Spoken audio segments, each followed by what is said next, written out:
Hello दोस्तों, मेरे YouTube channel DS coaching classes में एक बार फिर से आप सभी का स्वागत है।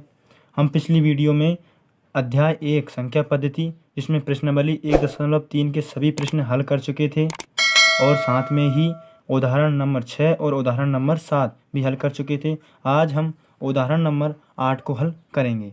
उदाहरण नंबर 8 में दिया है, दिखाइए कि 1.272727 जो अनंत तक आता जा रहा है बराबर 1.27। इसके ऊपर बार इसलिए लगाया है क्योंकि 27 बार बार आ रहा है। को P/Q के रूप में व्यक्त किया जा सकता है जहां P और Q पूर्णांक हैं और Q बराबर नहीं है 0।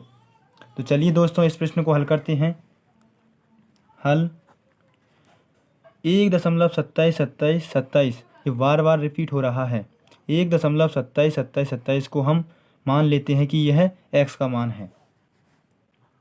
माना x बराबर 1.2727 यह अनंत तक जा रहा है। इसे हम समीकरण 1 मान लेते हैं।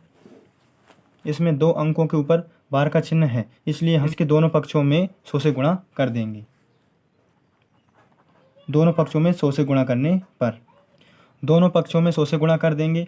100 का गुणा x में करेंगे तो 100x हो जाएंगे बराबर 100 का गुणा इसमें कर देंगे 100 गुणित 1.2727 ये अनंत तक जा रहा है। 100x बराबर 100 का गुणा 1.2727 में करना है तो इसमें 2 जीरो हैं तो 2 अंक दशमलव का चिन्ह 2 अंक राइट साइड में खिसक जाएगा। 127.2727 यह अनंत तक आता जाएगा। इसे हम समीकरण 2 मान लेते हैं। हमें x का मान ज्ञात करना है, इसलिए समीकरण 1 और समीकरण 2 को आपस में घटा लेते हैं। समीकरण 2 में से समीकरण 1 को घटाने पर समीकरण 2 लिख लीजिए पहले। 100x बराबर 127.27 अनंत बार है, इसलिए हम दोनों को बराबर बराबर लिख लेंगे। यहाँ पर 27 3 बार है, इसलिए हमने यहाँ पर 27 भी 3 बार कर लिया है, जिससे कि हमें घटाने में आसानी हो जाएगी। अब समीकरण 1 लिख लेते हैं। x बराबर 1.27 यह भी अनंत तक जा रहा है। इन दोनों समीकरण को आपस में घटा लेंगे। इधर यहाँ पर दशमलव के बाद 27 अनंत तक जा रहा है। दोनों आपस में घटेंगे तो सब जीरो होते हुए आ जाएंगे, ये सब जीरो हो जाएंगे। दशमलव की दशमलव आ जाएगी। यहाँ पर 7 में से 1 जाएंगे तो 6 बचेंगे। 2 के नीचे घटाने के लिए कुछ नहीं है तो 2 ऐसे ही आ जाएंगे और 1 भी ऐसे ही आ जाएगा बराबर यहाँ पर 100x है, यहाँ पर 1x है। x के आगे कुछ नहीं है इसलिए हम 1 मानते हैं। 100x में से 1x घटाएंगे तो 99x बचेंगे। 99x बराबर 126 बचेंगे। यहाँ पर 99 गुणा के रूप में है और 99 का पक्षांतर बराबर के दूसरी तरफ करेंगे तो बटे के रूप में जाएंगे क्योंकि वो गुणा के रूप में है। यहाँ पर x बचेगा केवल। x बराबर 126 बटे 99। इसे हम 3 से काट देंगे। 3 तिया 9, 3 तिया 9। ऊपर वाले 3 से काटेंगे। 3 चौके 12, 3 दूनी 6। अभी भी 3 से कट जाएगी ये। 3 एकम 3, 3 एकम 3। यहाँ पर 3 एकम 3 बचेंगे 1, ये हो जाएंगे 12। 3 चौके 12, ऊपर 14 बचेंगे, नीचे 11। अब ये किसी से नहीं कटेंगे। x का मान आ जाएगा 14 बटे 11। तो 1.27 डॉट का P/Q रूप 14 बटे 11 होगा। यह प्रश्न यहीं पर समाप्त होता है। अब हम उदाहरण क्रमांक 9 को हल करेंगे, जिसमें दिया है, दिखाइए कि 0.235335 डॉट बराबर 0.235। 35 के ऊपर बार का चिन्ह है क्योंकि यहाँ पर 35 बार बार रिपीट हो रहा है, इसलिए इसके ऊपर बार का चिन्ह लगा दिया है। को P/Q के रूप में व्यक्त कर सकते हैं जहाँ P और Q पूर्णांक है और Q बराबर नहीं है 0। जिस प्रकार हमने पिछला प्रश्न हल किया है वैसे ही इस प्रश्न को भी हल करना है। तो चलिए दोस्तों इस प्रश्न को हल करते हैं। माना x बराबर 0.23535 ये रिपीट हो रहा है अनंत तक, 3535 अनंत तक जा रहा है। इसे हम समीकरण 1 मान लेते हैं। यहाँ पर 2 अंकों के ऊपर बार है, इसलिए समीकरण 1 के दोनों पक्षों में हम 100 से गुणा करेंगे। समीकरण 1 के दोनों पक्षों में 100 से गुणा कर देंगे। 100 का गुणा x में करेंगे तो 100x हो जाएगा। 100x बराबर 100 से इसमें गुणा कर देंगे, 100 गुणित 0.23535 ये अनंत तक जा रहा है। 100x बराबर यहाँ पर 2 जीरो हैं, इसलिए दशमलव का चिन्ह राइट साइड में 2 अंक खिसक जाएगा। यहाँ से 1 2 यहाँ पर पहुँच जाएगा 3 के पास में। इसे हम समीकरण 2 मान लेते हैं। अब समीकरण 2 में से समीकरण 1 को घटा देंगे, जिससे कि हमें x का मान मिल जाएगा।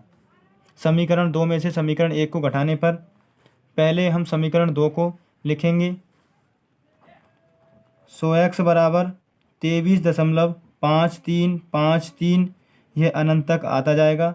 समीकरण 1 लिखेंगे, x बराबर 0.2353 हमने इनको बराबर लिख लिया है, क्योंकि 5353 अब आगे तक रिपीट होगा, इसलिए हमने इनको बराबर लिख लिया, जिससे कि हमें घटाने में समस्या नहीं होगी।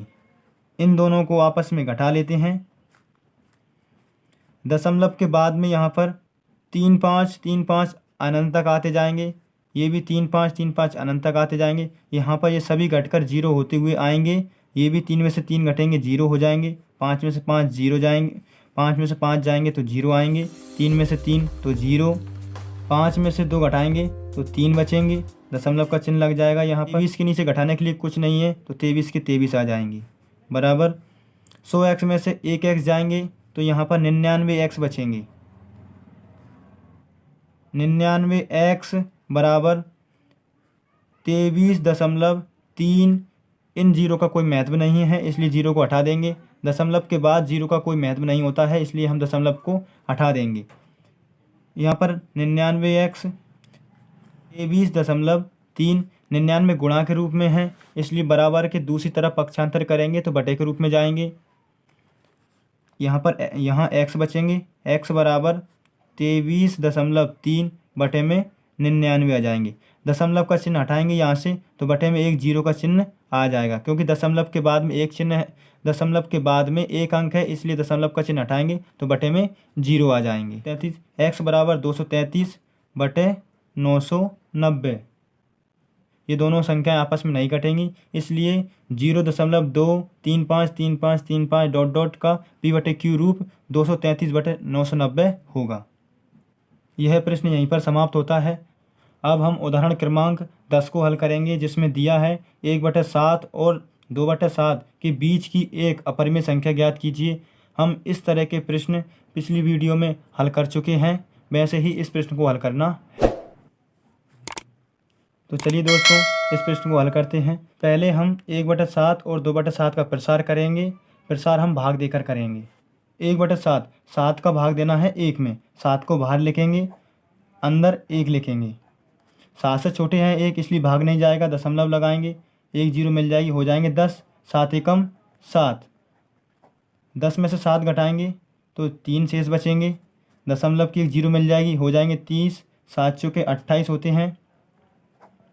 घटा देंगे आपस में, 0 में से 8 नहीं जाएंगे, पास वाले से उधार लेंगे तो 10 हो जाएंगे। ये 10 में से 8 जाएंगे तो 2 बचेंगे। उधार देने के बाद यहाँ पर 2 बचे थे, 2 में से 2 घटेंगे तो 0 शेष बचेगा। दशमलव की 1 जीरो मिल जाएगी, हो जाएंगे 20, 7 दूनी 14 होते हैं, 7 दूनी 14, 0 में से 4 नहीं जाएंगे, पास वाले से उधार लेंगे तो ये 10 हो जाएंगे। यहाँ पर 1 बचेंगे, 10 में से 4 जाएंगे तो शेष 6 बचेंगे। उधार देने के बाद यहाँ पर 1 बचा था, 1 में से 1 जाएंगे तो शेष 0 आएगा। दशमलव की 1 जीरो मिल जाएगी, हो जाएंगे 60, 7 अट्ठे 56 होते हैं। 60 में से 0 में से 6 घटाएंगे, 0 में से 6 नहीं जाएंगे, पास वाले से उधार लेंगे, ये 10 हो जाएंगे। 10 में से 6 जाएंगे तो 4 बचेंगे। उधार देने के बाद यहाँ पर 5 बचे थे, 5 में से 5 घटाएंगे तो शेष 0 बचेगा। दशमलव की 1 जीरो मिल जाएगी, हो जाएंगे 40, 7 पंजे 35 होते हैं। 0 में से 5 नहीं जाएंगे, पास वाले से फिर उधार लेंगे, पास वाले से फिर उधार लेंगे, ये 10 हो जाएंगे, 10 में से 5 जाएंगे तो 5 बचेंगे। उधार देने के बाद यहाँ पर 3 बचे थे, 3 में से 3 जाएंगे तो शेष 0 आएगा। दशमलव की एक 0 मिल जाएगी, हो जाएंगे 50, 7 सतैयन 49 होते हैं।